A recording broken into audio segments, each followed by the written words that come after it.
Hysteroscopy procedure అంటే ఏంటి? ఈ హిస్ట్రోస్కోపీ ప్రొసీజర్ ఫర్టిలిటీలో ఏ పేషెంట్స్‌కి అనేది సజెస్ట్ చేస్తాము. ఈ విషయం గురించి మనం ఈరోజు మాట్లాడుకుందాము. హలో అండి. నేను doctor Maitreyi, fertility expert, Maitrashri fertility centre, Hyderabad. So hysteroscopy అనేది యాక్చువల్లీ ఒక ఇన్వేసివ్ ప్రొసీజర్. ఇన్వేసివ్ అంటే దీంట్లో పెద్దగా ఏమీ ఉండవు. బట్ ఏంటి అంటే గర్భసంచి లోపలికి ఒక స్కోప్ అనేది మనము పాస్ చేస్తాం. ఆ స్కోప్ పాస్ చేసి దానికి అటాచ్డ్ ఒక కెమెరా ఉంటుంది. ఆ కెమెరా ద్వారా మనం గర్భసంచి లోపల వాళ్ళకి ఎలా ఉంది అనేది బయట టీవీలో అనేది చూస్తాము. సో టెక్నికల్గా ఇప్పుడు మనం మాట్లాడుకోవాలి అంటే స్కాన్ అనేది చేసినప్పుడు మీకు దీంట్లో ఇలాంటివి తెలియవా అన్నట్టుగా కూడా పేషెంట్ అనేది అడుగుతుంటారు. స్కాన్ చేసినప్పుడు ప్రతి ఒక్క చిన్న కండిషన్ అనేది రూల్ అవుట్ కాకపోవచ్చు. Maximum most of the things అనేవి స్కాన్లో తెలుస్తాయి, కానీ కొన్ని మిస్ అయ్యే ఛాన్సెస్ అనేవి ఉంటాయి. అలాంటి వాళ్ళకి ఏదన్నా డౌట్ ఉంది అంటే కూడా హిస్ట్రోస్కోపీ అనే ప్రొసీజర్ అనేది చేస్తాం. అంటే స్కాన్ చేయడము అంటే మనము ఒక ఫోటో అనేది చూసినట్టు, అదే హిస్ట్రోస్కోపీ ప్రొసీజర్ అనేది చేసాము అంటే డైరెక్ట్గా మనిషిని చూసినట్టు. అలా రెండిటికి డిఫరెన్స్ అనేది ఉంటుందన్నమాట. అండ్ ఈ హిస్ట్రోస్కోపీ ప్రొసీజర్ అనేది జనరల్గా ఎవరికి సజెస్ట్ చేస్తాము? ఎండోమెట్రియంలో ఏవైనా ఇష్యూస్ అనేవి మనకు కనపడుతున్నాయంటే, అంటే ఇప్పుడు ఎండోమెట్రియంలో పాలిప్స్ ఏమైనా ఉన్నప్పుడు, పాలిప్ అంటే ఏంటి?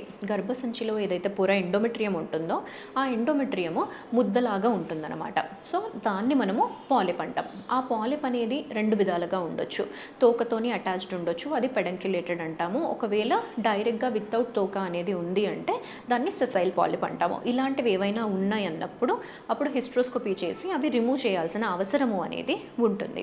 అండ్ వేరే కేసు అన్నట్టుగా మనం చూస్తే గర్భసంచి షేప్ అనేది మనకి ఏమైనా కొంచెం డిఫరెంట్గా కనిపిస్తుంది, లోపల ఏమైనా కానీ పొర ఉంది అన్నట్టుగా చూసినప్పుడు, ఆ పొర అనేది కొంచెమే ఉంది అంటే సబ్సెప్టమ్ అంటాము. ఒకవేళ పొర అనేది కంప్లీట్గా ఉంది అంటే కంప్లీట్ సెప్టేట్ యూట్రస్ అని అంటాము. బట్ ఇవన్నీ కానీ ఏంటి అంటే కరెక్టబుల్ కండిషన్స్. మనం హిస్ట్రోస్కోపీ అనేది చేసుకున్నామంటే గర్భసంచిలో ఈ పొర తీసేసి యూట్రస్ అనేది క్లియర్గా అయిపోతుంది. తర్వాత మనము ప్రెగ్నెన్సీ రిలేటెడ్ ట్రీట్మెంట్స్ అనేవి ట్రై చేయొచ్చు. నార్మల్గా అయినా కానీ, లేకపోతే మీకు ఏ ట్రీట్మెంట్ అనేది అడ్వైస్ చేశారంటే ఆ ట్రీట్మెంట్కి మనం ముందుకు వెళ్ళొచ్చు. అండ్ ఈ ఎండోమెట్రియంలో ఏమైనా సమస్యలు అనేవి ఉన్నాయన్నప్పుడు ప్రొసీజర్ అనేది చేసుకోకుండా మనము ముందుకు వెళ్ళలేమా అనేది క్వశ్చన్ అనేది రైజ్ అవుతుంది. సో ముందుకు వెళ్ళలేమా అంటే ఒకవేళ ప్రెగ్నెన్సీ వచ్చింది అంటే ఆ బేబీ అనేది అబార్ట్ అయ్యే ఛాన్సెస్ అనేవి కూడా ఉండొచ్చు అన్నమాట. ఇన్ కేస్ గర్భసంచిలో ఏమైనా అబ్నార్మాలిటీస్ అనేవి ఉన్నాయి అంటే. అండ్ ఇంకా వేరే వాళ్ళకి ఎలాంటి కేసెస్లో మనం హిస్ట్రోస్కోపీ అనేది చేస్తాము? గర్భసంచిలో ఏమైనా గడ్డలు అనేవి ఉన్నప్పుడు కూడా హిస్ట్రోస్కోపిక్ రిసెక్షన్ అనేది కూడా చేసుకుంటాము. అంటే ఆ గడ్డలు అనేవి గర్భసంచి లోపల సైడ్ ఉన్నప్పుడు, సబ్మ్యూకోజల్ ఫైబ్రాయిడ్ ఇలాంటప్పుడు హిస్ట్రోస్కోపిక్ రిసెక్షన్ అనేది చేసుకుంటాం.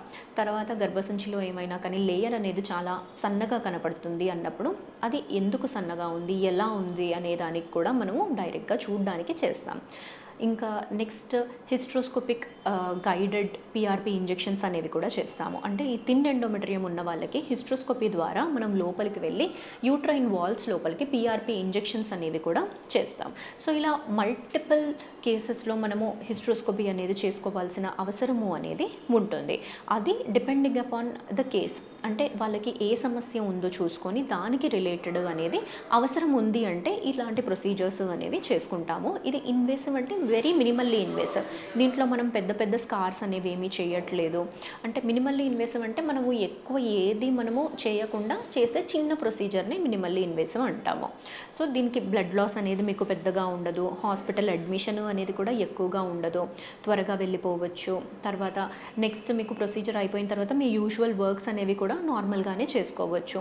జస్ట్ మీరు హాస్పిటల్లో అడ్మిట్ అయినప్పుడు కొన్ని యాంటీబయోటిక్ కోర్స్ అనేది వాడుకుంటే సరిపోతుంది. తర్వాత ఇంటికి వెళ్ళి మీ నార్మల్ వర్క్స్ అనేవి కూడా మీరు మళ్ళీ రెజ్యూమ్ అయిపోవచ్చు.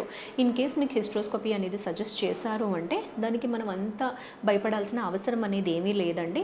ఇది పెద్ద ప్రొసీజర్ ఏమీ కాదు, జస్ట్ డే కేర్ లాగే ఉంటుంది. మీరు మార్నింగ్ అడ్మిట్ అయ్యాక ప్రొసీజర్ అనేది అయిపోయాక అదే రోజు మళ్ళీ మీకు ఇంటికి అనేది కూడా వెళ్ళే ఛాన్స్ అనేది ఉంటుందండి.